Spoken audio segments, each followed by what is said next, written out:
devotees and so on. So these are, how could I say, a more general feeling of happiness or spiritual well-being that comes from even the beginning stages of devotional service. And then gradually, as the devotee starts to understand all of these more confidential aspects of bhavas and rasas, then he starts to realize, oh, wait a minute, my feelings are more like this devotee's or that devotee. My feelings are more like Hanuman, or my feelings are more like Sudam or Subal, Krishna's friends. Or my feelings are more like the gopis, or my feelings are more like Nanda and Yashoda.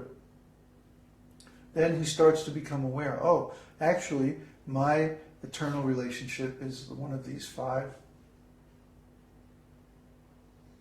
Usually in our lineage is conjugal love and parenthood.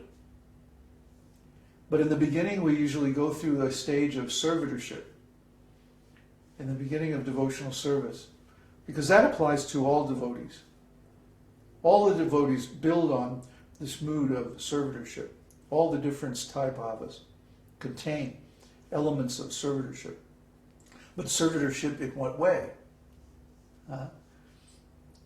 See, with awe and reverence, or with a closer, more intimate relationship with the Lord. So these things are all revealed in time.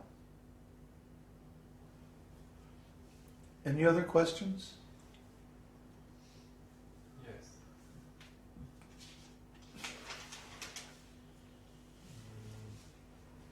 From Mike. Excuse my ignorance. Oh. Excuse my ignorance, but isn't a spiritual master also a proxy at first? Please help me understand what is the difference between a spiritual master and proxies in other religions such as Jesus. I know there are many who just stick to externals like I believe in Jesus, but some Christians also say they speak to God directly. Maybe not as the form of Krishna, but go through Jesus at first. In Christianity, you always go through a proxy, because Christianity is only available as a religion. The transcendental, esoteric, disciplic succession of Christianity was broken at the very foundation of the Roman Church. They went and they hunted down all the direct disciples of Jesus and killed them. It was quite a deliberate thing. And then they established their church based on some indirect teaching, some indirect relationship. So try to understand. This Christianity that we have today, there is no direct relationship even with Jesus. What to speak of direct relationship with the Lord. So, even in devotional service, even in Krishna consciousness, there are many teachers who stress the relationship by proxy. That, oh, you can't have a direct relationship with Krishna, you have to go through us. But even they don't have a direct relationship with Krishna, so how can they act as proxy? This is just a deception, and we don't accept this. Devotional service means a direct relationship with Krishna. One cannot engage in devotional service without a direct relationship with Krishna. And our aim in our particular teaching is to bring our students into a direct relationship with Krishna as soon as possible. Otherwise, we're cheating them. Even though, yes, we have a direct relationship with Krishna, but actually everybody has a direct relationship with Krishna because Krishna is present in their hearts. Getting them to recognize that is the process of bringing them into direct relationship. Now, most religious and spiritual teachings don't even know that God is present within our hearts. They say God is everywhere, but they mean that in some kind of impersonal way. But we accept that Paramatma meaning the personality of Godhead, the personal expansion of the Lord, is present everywhere and within everything. Not as his energy, but as his own self. So that means you and me and everybody in the world already has a direct relationship with God. But we've forgotten. That's all. We've covered it up with ignorance. By our identification with the body, by our identification with materialistic ontology and designations. So, and from our point of view, everyone already has a direct personal relationship with God.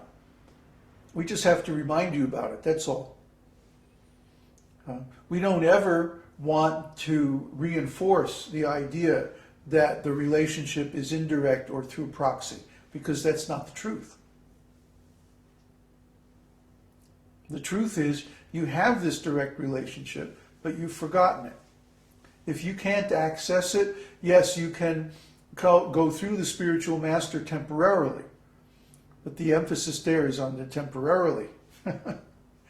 I mean, if we didn't take that attitude, it would be like a doctor saying, okay, you have a broken leg, now you have to use crutches for the rest of your life. No, you only use crutches until the leg heals. See?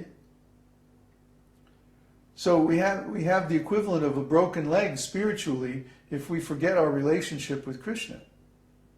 But that doesn't mean you become dependent on the spiritual master, for the rest of your life.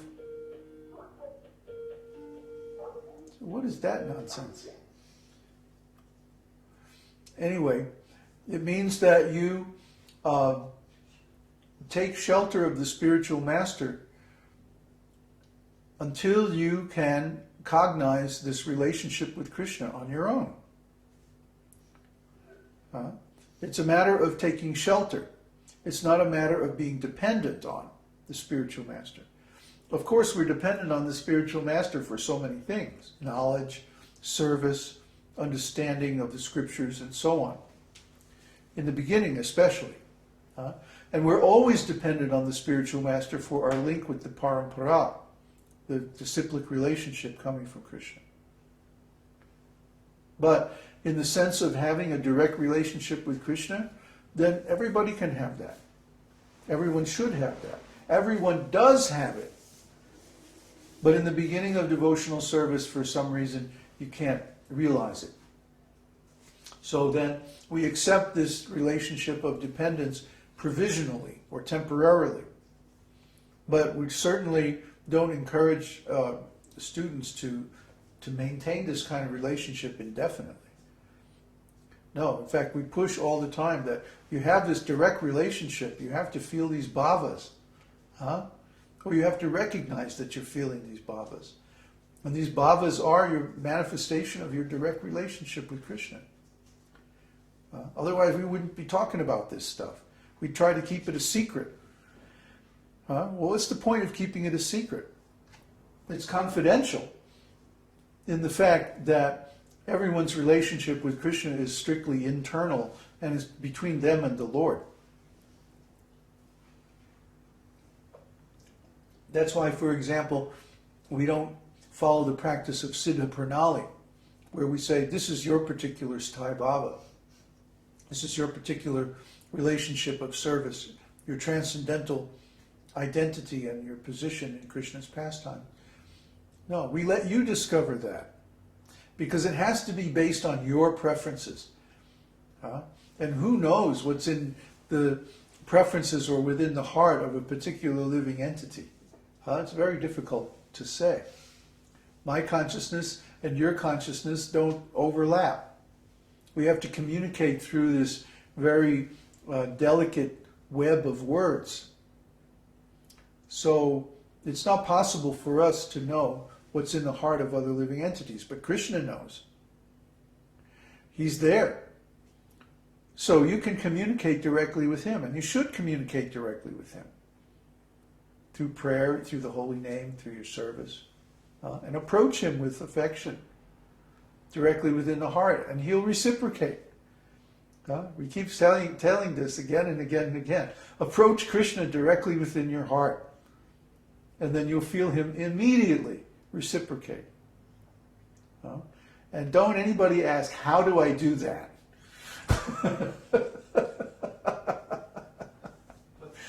But. There's a question from Insi. Ah. He's asking if there's a picture where you appear with Prabhupada. No.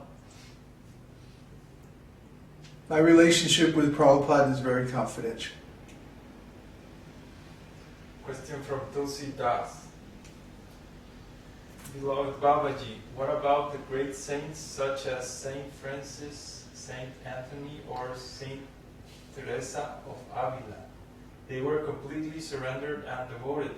Didn't they reach full God realization by their relationship